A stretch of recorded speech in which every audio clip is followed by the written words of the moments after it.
Are word पर problem होती है, मतलब आपको र वर्ड पे प्रॉब्लम है। अगर आपको र वर्ड पे प्रॉब्लम है दोस्तों, तो र is a tongue vibration problem. जैसे कि र, तो आपकी टंग यहाँ पर वाइब्रेट होती है। इस केस में आपको टंग एक्सरसाइजेस का प्रैक्टिस करना चाहिए, जिसके लिए आप यूट्यूब पर जाइए और आप सर्च कीजिए टंग एक्सरसाइजेस बाय अंकुश पारे, और आपको वहां पर एक वीडियो मिलेगा टंग एक्सरसाइजेस को लेकर। तो अगर आपको र वर्ड का प्रॉब्लम है तो आप र का प्रैक्टिस कीजिए वाइब्रेशन का, और आपको ये काफी हेल्प कर सकता है।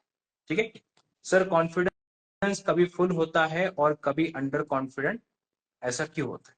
अगर दोस्तों आपको कभी ऐसा लगता है कि आप बहुत कॉन्फिडेंट है और कभी आपको लगता है कि आप अंडर कॉन्फिडेंट है, तो दोस्तों देखिए कॉन्फिडेंस क्या है। सो कॉन्फिडेंस इज अ फीलिंग। जब मैं फीलिंग की बात करता हूं तो फीलिंग नॉर्मली थॉट के बाद ही आता है, मतलब जब हम सोचते हैं उसके बाद वैसा फील करते हैं, वैसा एक्ट करते हैं। तो कॉन्फिडेंस इज अ फीलिंग, और जो फीलिंग है वो थॉट के बाद आती है। मतलब अगर आप सोचते हैं कि मैं अच्छा बोल पाऊंगा, मैं अच्छा कर पाऊंगा, तो ये थॉट आपके कॉन्फिडेंस को ऐसे बढ़ा देता है।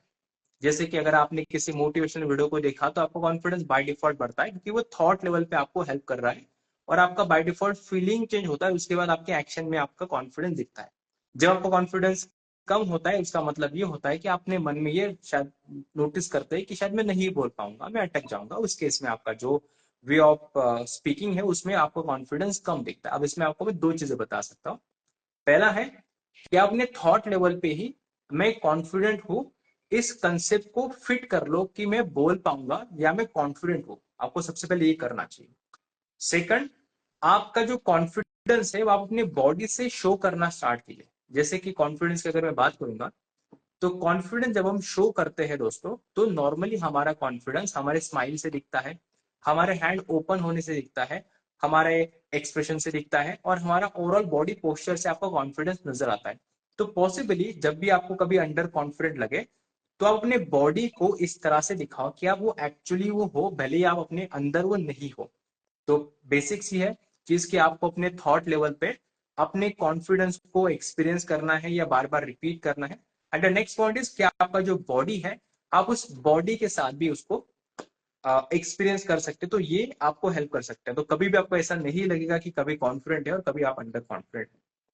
सर, बात करने से पहले सोचता हूँ कि बोले नहीं, और जब करता हूँ तो फिर रुक जाता हूँ। अगर दोस्तों आपको ये प्रॉब्लम है कि आप जब बात करने से पहले सोचते हैं और आपको लगता है कि मैं बोलूं या ना बोलूं, निकल पाएगा वर्ड या नहीं निकल पाएगा, और जब आप बोलना चाहते तो वर्ड एक्चुअली नहीं निकलता है, इस केस में ये हो रहा है कि मैं आपको एग्जांपल देता हूं। अगर आपके लाइफ में बचपन में एक बैड मेमोरी है और एक गुड मेमोरी है, तो बहुत बार हमें हमारी बैड मेमोरी बहुत जल्दी याद आती है, और उसके बाद गुड मेमोरी को याद करने के लिए हमें बहुत टाइम लगता है।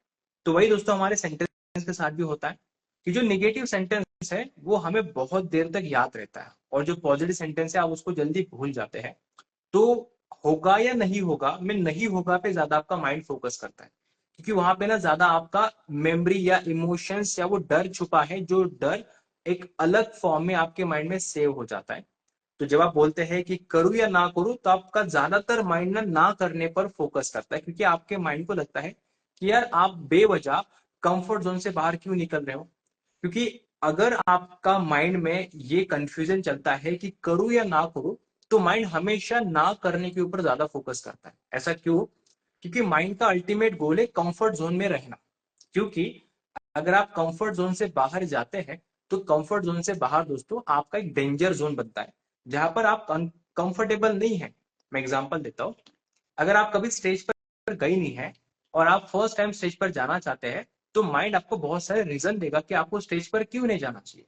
इस कंडीशन में दोस्तों आपका माइंड हमेशा कंफर्ट जोन में रहने की पूरी कोशिश करता है, और वो ये चाहता है कि आप भी हमेशा कंफर्ट जोन में रहो।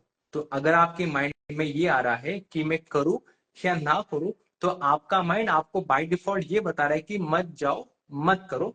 और वही आपका जो कंसेप्ट है वो रियलिटी में आ रहा है कि आप नहीं कर पा रहे। मतलब कि आपका एक मन बोल रहा है कि करना है, एक मन बोल रहा है कि नहीं करना है। तो अब जो नहीं करने वाला माइंड है वो ज्यादा पावरफुल होता है करने वाले माइंड से, और वही आपको रियलिटी में दिखता है।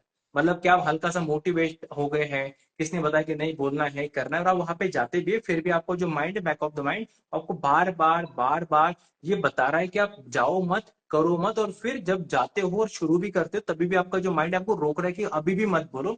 ये आपके साथ हो रहा है।